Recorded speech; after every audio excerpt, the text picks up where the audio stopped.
Hi everyone. I want to begin this conversation by acknowledging the land where we film this video today.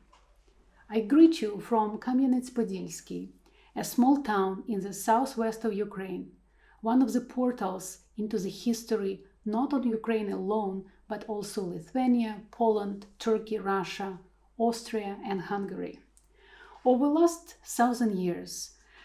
its nodal location was both its curse and its luck.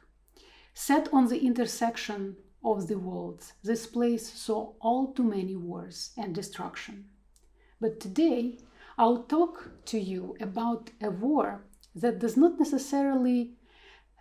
care about your location, and even if you're not interested in this war is interested in you. Its battlefields are distributed, and sometimes this war is absolutely undistinguishable from peace. It has become the environment where we are all immersed in our everydayness, even if we are not aware of that. With my co-author, Nick Dyer-Witheford, we call this new asymmetrical form of warfare waged across digital networks by the term cyber war. The versions of this term can be traced to a popular culture of the late 70s and 80s, speculating about the significance of computing power of military robots and other AI machines in cybernetic war. In the 90s, the term was adopted by military and security specialists who described cyber war as a leading military concept of the new era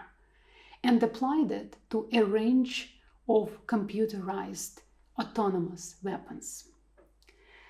The understanding of cyber war has undergone several steps over the last decades. So we speak about a narrow definition of a cyber war and a broad definition of it. A narrow definition of cyber war as cyber attacks that include multiple forms of hacking,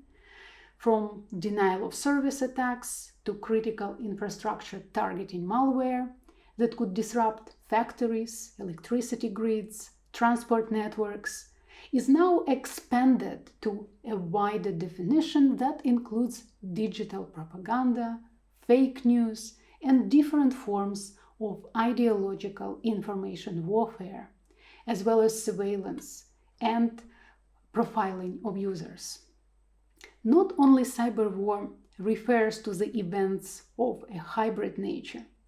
but it also reveals the overlooked materiality of the virtual or digital by the undermining the opposition of cyber and kinetic. The cyber in cyber war may be distinct from, preliminary to, or simultaneous with the kinetic use of weapons, such as jet bombers, helicopter gunships, artillery, rocket batteries, tanks, and other conventional weapons. But our politico-economic definition of cyber war describes it as a manifestation of a larger metamorphosis of global capitalism,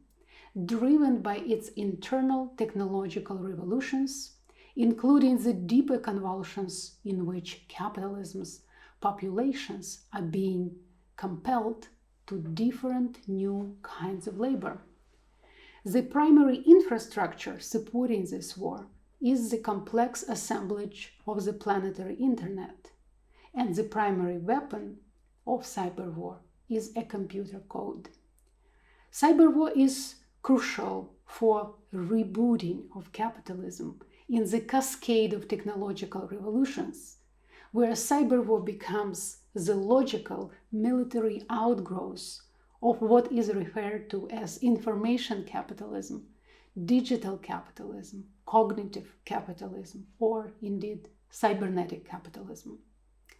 When we envision digital futures, one of the key questions is about the role of users in the complex, automated, artificially intelligent, and now militarized assemblage. Rather than feeding the old fears about being replaced by robots or smart machines, my research considers another and perhaps even more disturbing scenario of automating human users as the essential layer of the planetary internet infrastructure. Users already function as relays in the information transmission that can be controlled by managing their perception and cognition, by manipulating their desire, fear, emotions, memory,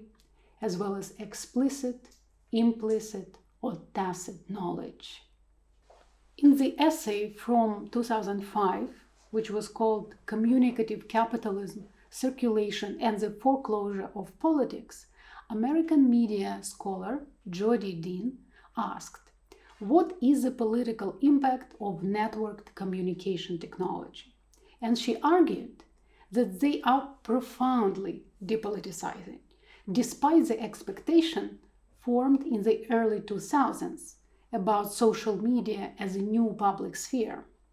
She diagnosed this politico-economic formation as communicative capitalism,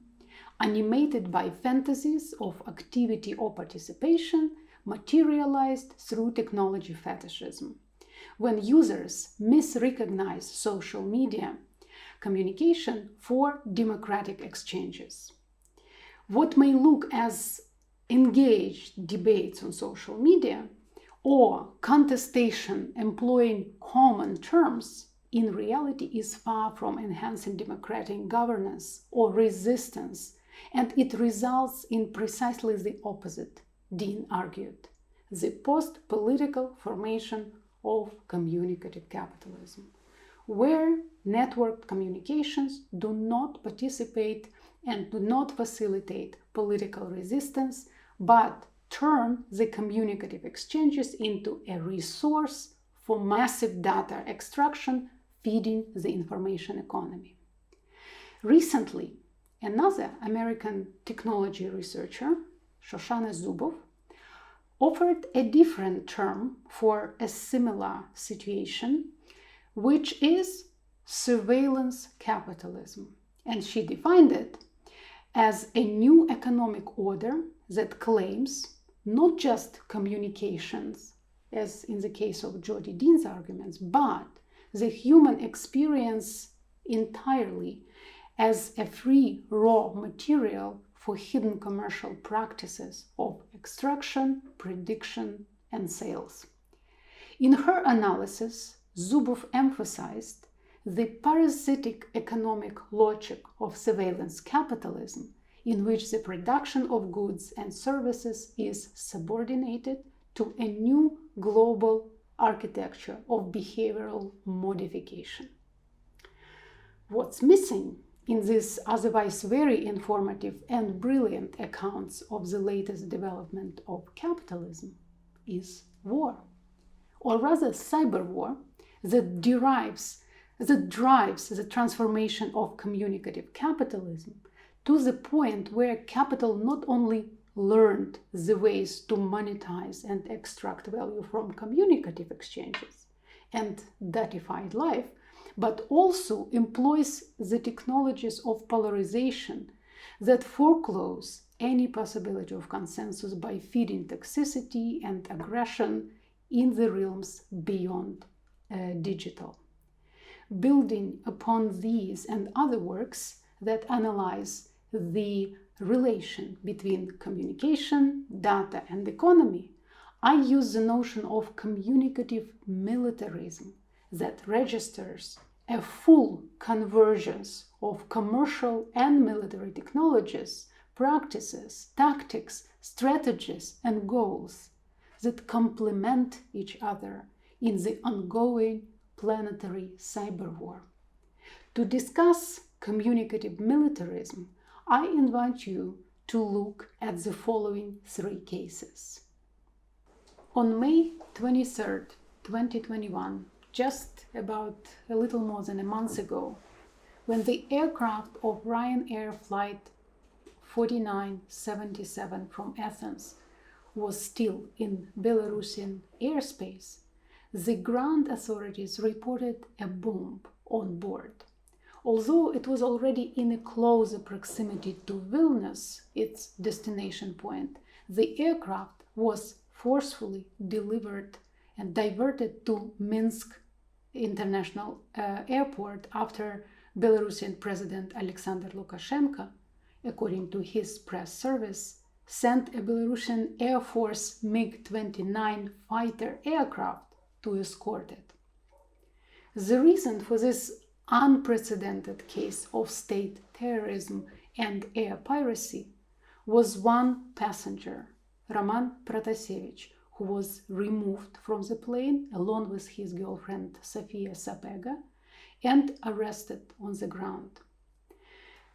An opposition activist, citizen of Belarus, and a political refugee in Poland, Protasevich is a former editor-in-chief of the Telegram channel Nechta,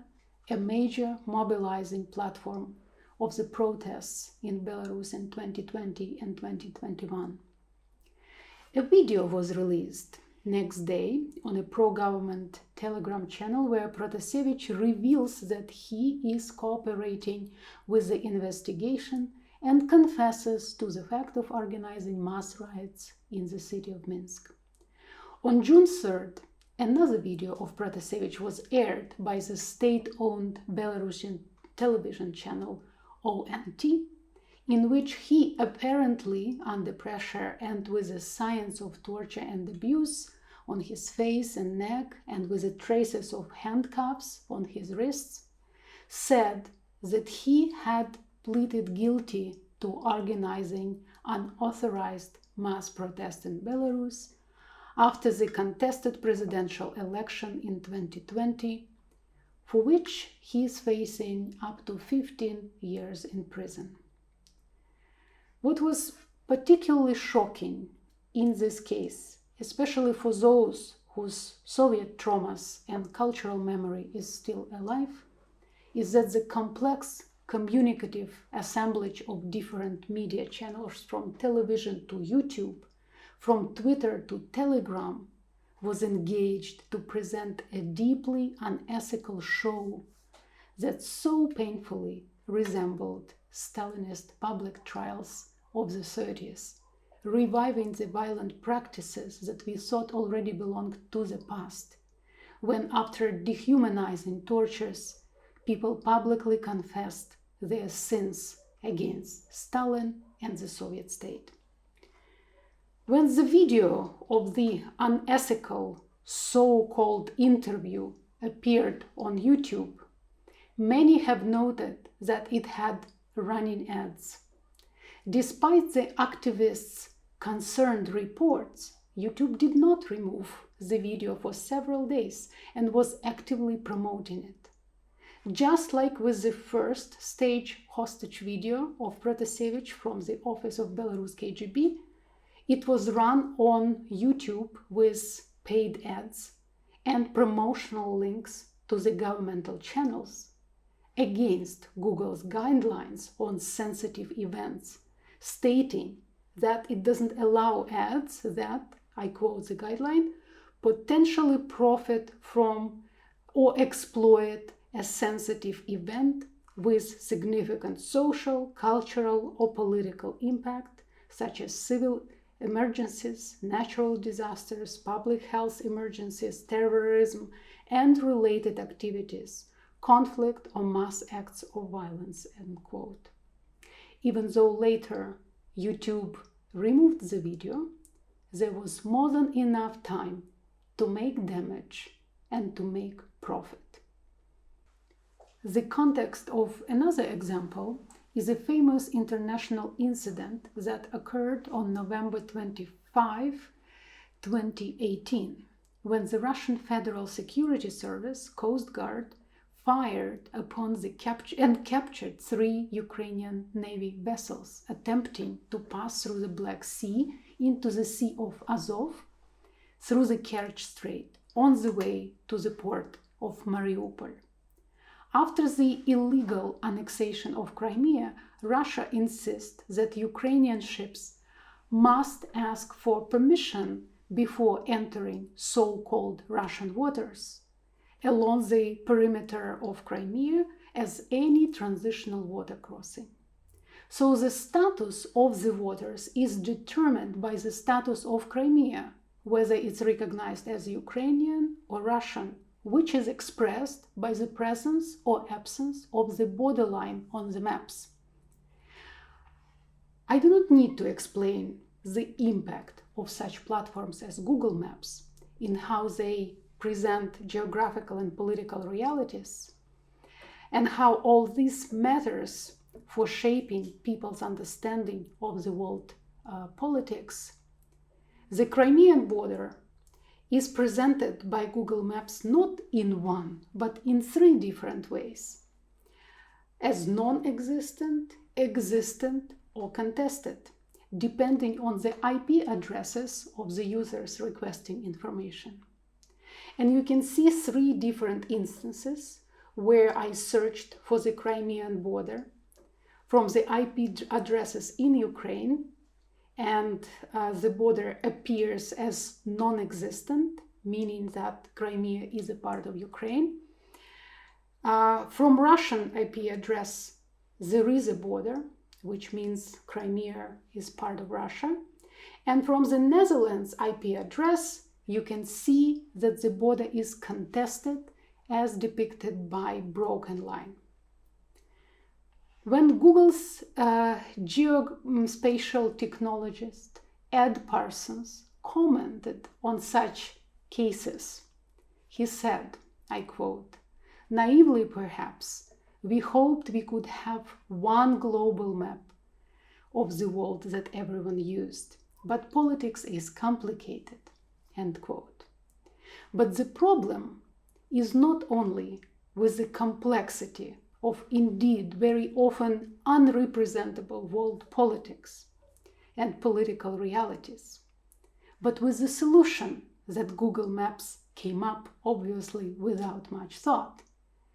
As a commercial platform with its primary goal to satisfy customers whose expectations are calculated by the algorithm on the basis of location and consumer profiles,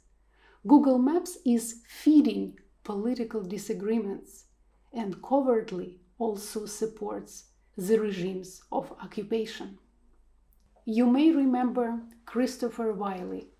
a Canadian data consultant, the former director of research for Cambridge Analytica and SCL Group, who in 2018 released a cache of documents prompting the Facebook Cambridge Analytica scandal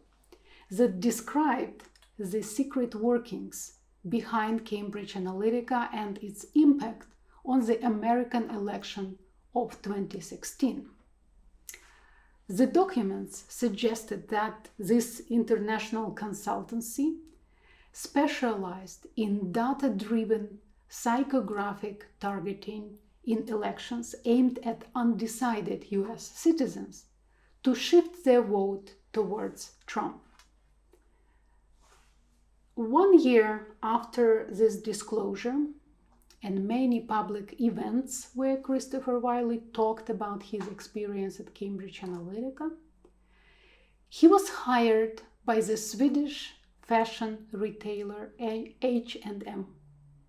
As it was reported by The Guardian, when he spoke at the annual Business of Fashion Voices event in Oxfordshire, Wiley explained that, I quote, "Music and fashion are the most informative tools for predicting someone's personality. That was how Cambridge Analytica exploited the cultural narratives that the fashion and culture industry put together," end quote. These three different examples demonstrate together that communicative militarism is far beyond the old-fashioned propaganda, although it constantly uses propaganda in its operations. Here we see the deep convergence between commercial political, and military realms when the same experience, skills, methods, techniques, technologies, and data could be used for promotion of commercial goods, but also and simultaneously for PSYOPs, which in the American military vocabulary stands for psychological operations, indicating the type of psychological warfare to convey selected information and indicators to audiences in order to influence their emotions, motives, and objective reasoning, and ultimately the behavior of governments and organizations, groups, and individuals. And I see this communicative militarism as the most troubling strategy that directly impacts the digital futures, as it is set to produce the complicit and manageable future public, a real commodity of communicative militarism. It will be up to us to untie these ties and to undo these convergences by rethinking the way we engage with media and by holding the commercial platforms accountable for each instance of making profit through violence.